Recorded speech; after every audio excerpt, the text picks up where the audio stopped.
तख्त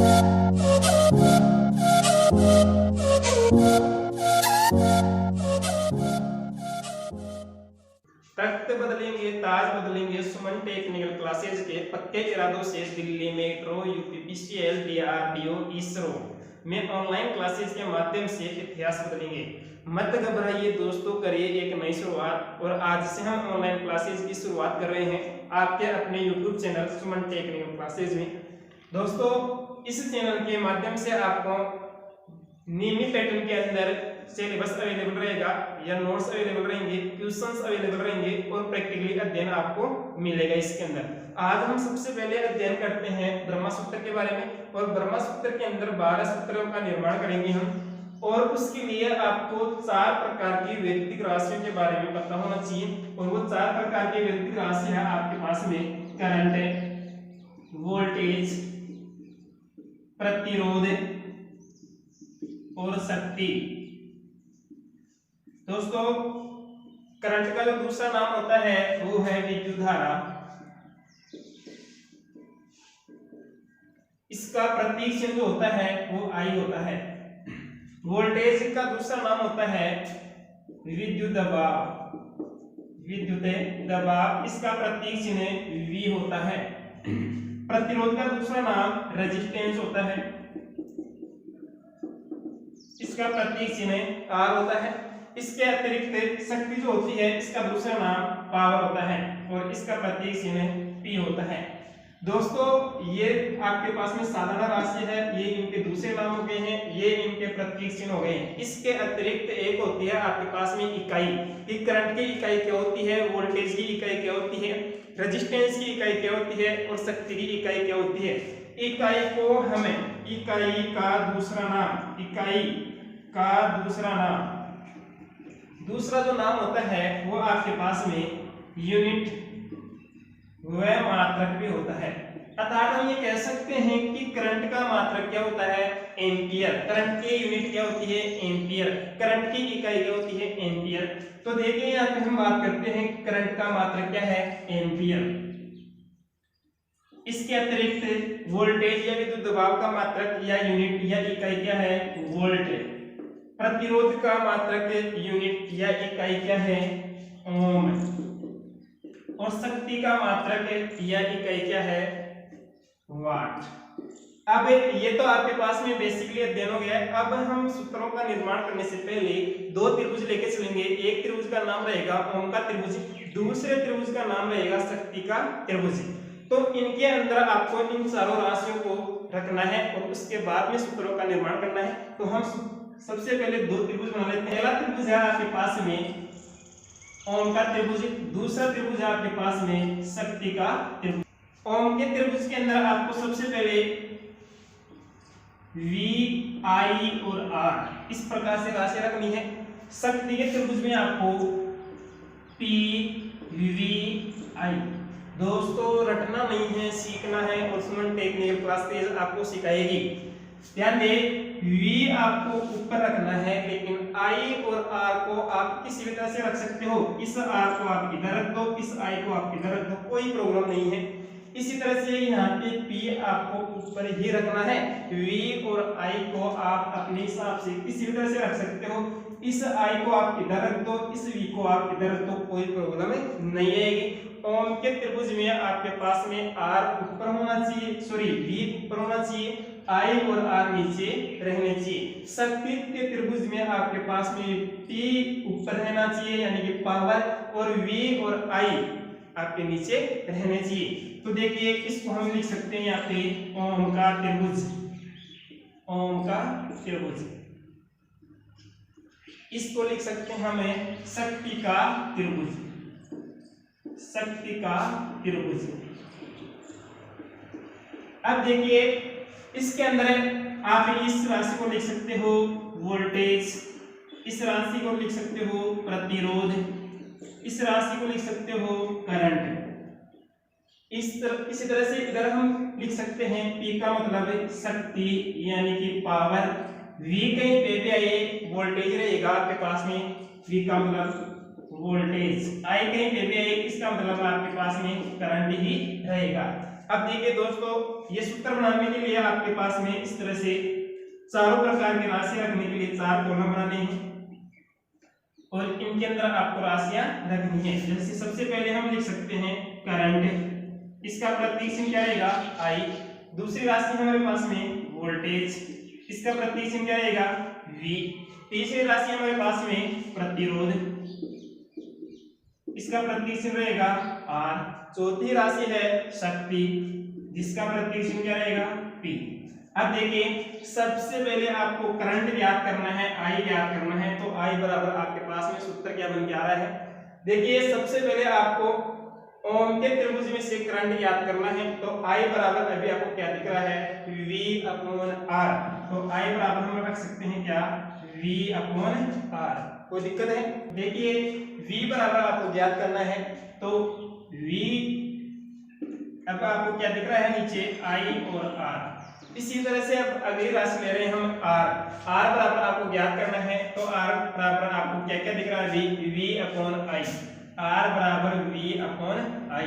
दोस्तों रटना नहीं है, आप एक सूत्र को क्लियर कर लीजिए, उससे 2 सूत्र बन करके आ जाएंगे। जैसे कि आपको एक सूत्र याद है, V बराबर क्या बनता है I और R। यहाँ पे भी देखो यही बन रहा है V बराबर I और R।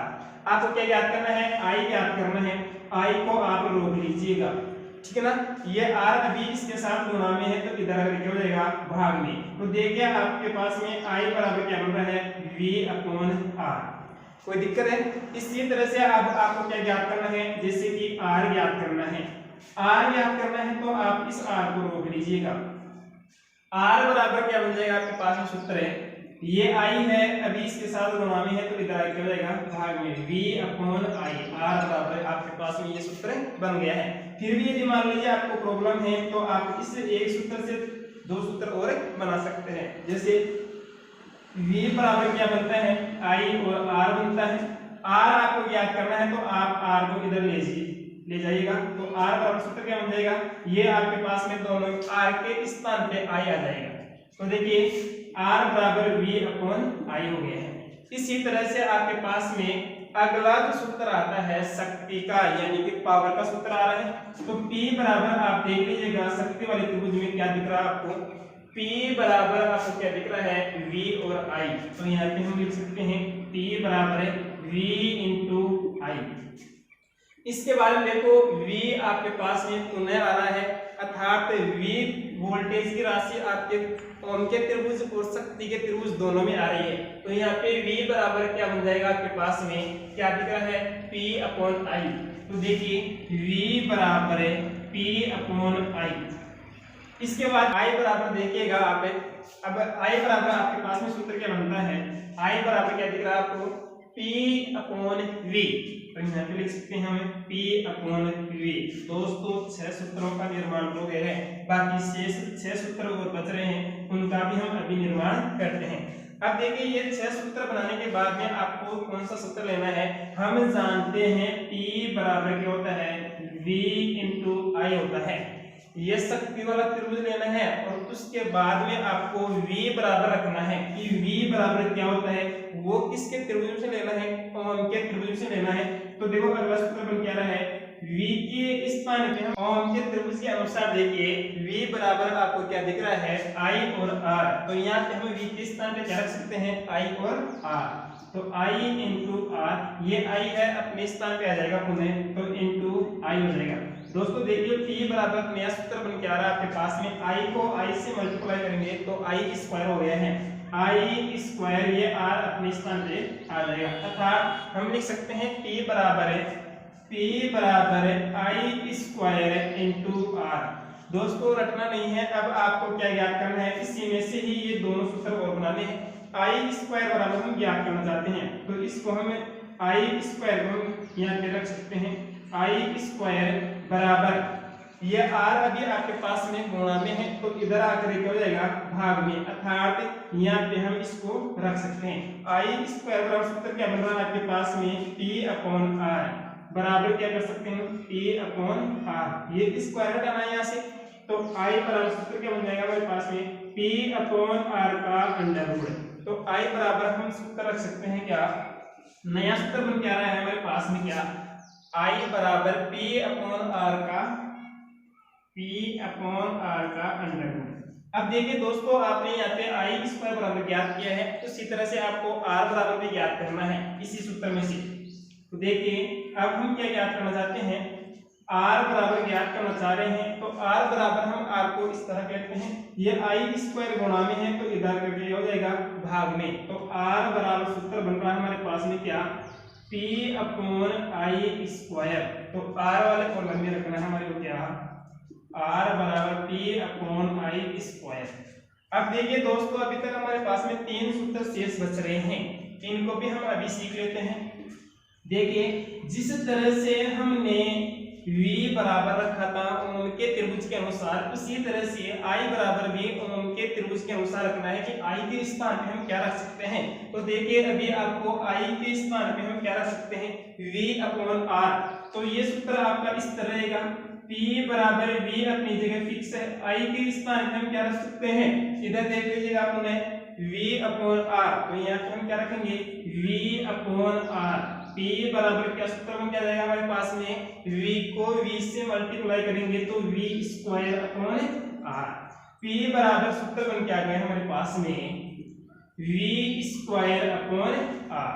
अब देखिए आपको क्या ज्ञात करना है, v ज्ञात करना है। तो v स्क्वायर बराबर p इंटू r को क्या कर देंगे हमें मल्टीप्लाई, p इंटू r हो गया, ये स्क्वायर हटाना है। तो v बराबर सूत्र क्या होंगे, p इंटू r का अंडर रूट। फेंक देते हैं इसको। तो v बराबर देखिए सूत्र क्या बन रहा है आपके पास में, p इंटू r का अंडर रूट। अब दोस्तों अभी तक हमारे पास में एक सूत्र शेष बच रहा है r बराबर। तो देखिए अब हमारे को इसी सूत्र से r बराबर ज्ञात करना है। ये r बराबर ज्ञात करना है तो r को हम इधर लेके आ जाते हैं।